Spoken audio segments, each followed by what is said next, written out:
Deur die eeue wortel gelowiges met die volgende vraag.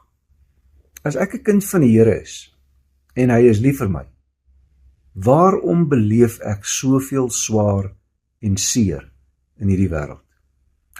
Dit is belangrik dat ons hierdie vraag reg sal verstaan en die regte perspektief sal kry, want anders gaan ons altyd dink, die Here het my nie lief nie. Ons gaan altyd in sy liefde bly twyfel. Om dit reg te verstaan, moet ons eers verstaan waar al die swaar en die seer van hierdie wêreld vandaan kom. Ons lees in Genesis 1, dat toe God die aarde gemaak het, het hy dit volmaak geskape. Daar was geen siekte of hartseer of dood nie.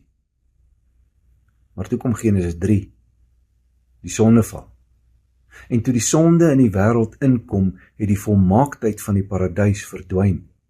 Die gevolge van die sondeval was so ingrypend, dat die ganse skepping en die mense hele bestaan daardeur geraak is. Rampe, oorstromings, misoeste, siekte, hartseer, ouderdom en dood is nou deel van ons daaglikse bestaan.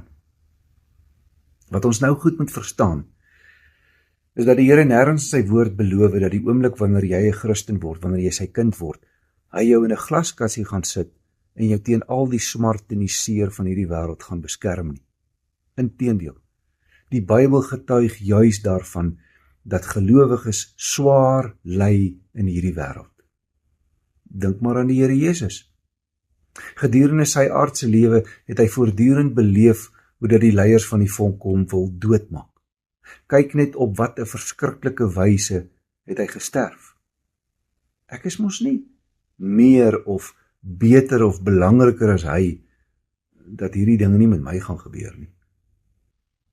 Ons moet dus verstaan, ons leef nog aan hierdie kant van die ewigheid. En aan hierdie kant is daar niks volmaak nie. In hierdie sondige wêreld gebeur daar slegte dinge, ook met kinders van die Here. Hier is siekte, dood en hartseer. Hier gaan ek swaar kry, selfs moeite hê om te oorleef. Maar ons troos en vooruitsig is, dat al hierdie dinge net tydelik is.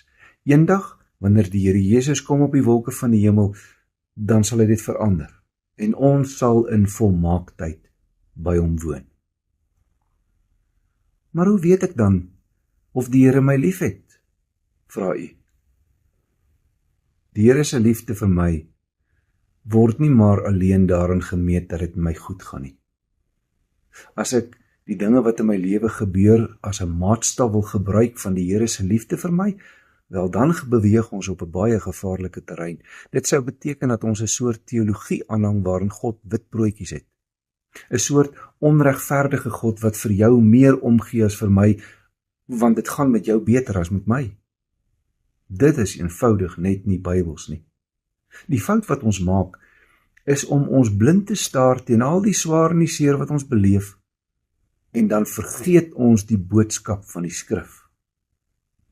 As jy wil weet of die Here jou lief het, dan gaan kyk jy nie na jou bankrekening, of jou gesondheid, of jou lewensomstandighede nie. As jy wil weet of die Here jou lief het, dan gaan kyk jy na die kruis op Golgotha. Hoor net wat sê 1 Johannes 4 vers 9. Hierin is die liefde van God tot ons geopenbaar, dat God sy enige gebore seun in die wêreld gestuur het, sodat ons deur hom kan lewe.